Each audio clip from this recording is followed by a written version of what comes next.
Well, the Countryside Alliance wants the government in England to allow pubs with gardens and self-catering cottages to reopen and second homeowners to return to the countryside. Could that work? Well, in the southwest of England, they were telling people to come back later. They're now asking visitors to think twice, but this weekend were inundated. We brought together Tim Bonner from the Alliance and Judy Pearce, the leader of South Hams District Council in Devon.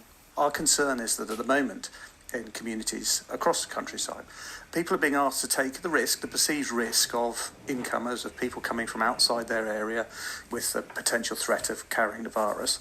But there's no benefit because none of the businesses which usually are so important to rural communities can be open. And we think that the government needs to look very carefully at things like campsites, self-catering accommodation.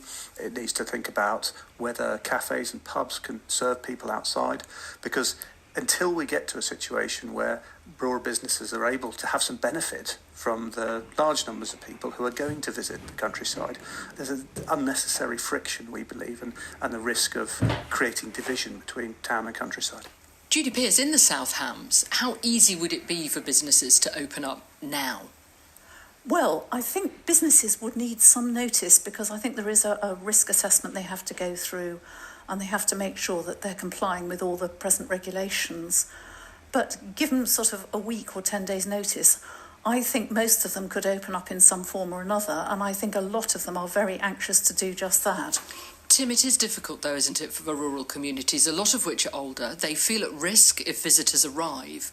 How do you balance the needs of their economy and the needs of those people? Obviously, that's a huge challenge. The fact is people are going to come. We can't expect people who've been locked down for weeks and weeks to stay in cities, to stay in towns, and the weather being as spectacular as it is at the moment, I'm obviously encouraging them to come out as well. So our choice isn't really about whether people come. It's when they come, how are they going to be welcomed, and what businesses are going to be open to them, and how can the countryside benefit from that, as well as the people who are coming into the countryside. Judy, how do you sell it, though, to an ageing population, as you have in the South Hams?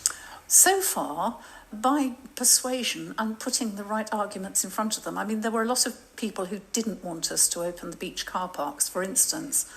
And our view was, well, actually, much better to open the car parks, get all the cars on the car parks, which are right by the beaches, so that people get out of their cars and go straight down to the beach. So they're not parking at the end of your gate, and they're not really interfering with you at all because they're on the car park and they're on the beach.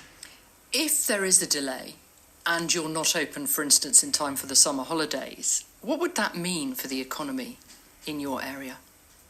In the South Hams, it would be a total disaster. It would be like having 3 winters. In fact, lockdown happened at about the worst time for our businesses because they've been through a long and very wet winter. They've got all ready for the new season, and then just a week before the season was due to start, lockdown happened. And so they've already had 2 months of not earning any money at all. You have a lot of second homes in your area. Do you have a suspicion that some, at least, are being used at the minute? I know of a lot of second homes that have been used all through the lockdown, but there hasn't been any really effective way of getting owners out of their own houses. And actually, I think over the last 2 months, a lot of them have actually become part of the community. It's only the ones, and initially there were some, who were rather sort of flouting themselves and holding parties with each other and all the rest of it, who got everybody a bad name. Tim, in a way, is what you're really saying. There should be a separate rule for the countryside and for some countryside businesses than there would be for people and businesses in urban areas. Well, I'm not sure about separate. I just think we need to understand the situation is different in the countryside. As I understand it from colleagues in London, that any pub on the edge of a park or an open square is doing roaring trade, selling beer to people who are sitting in the park. Why can't the pub in my village open its garden and have people doing exactly the same thing?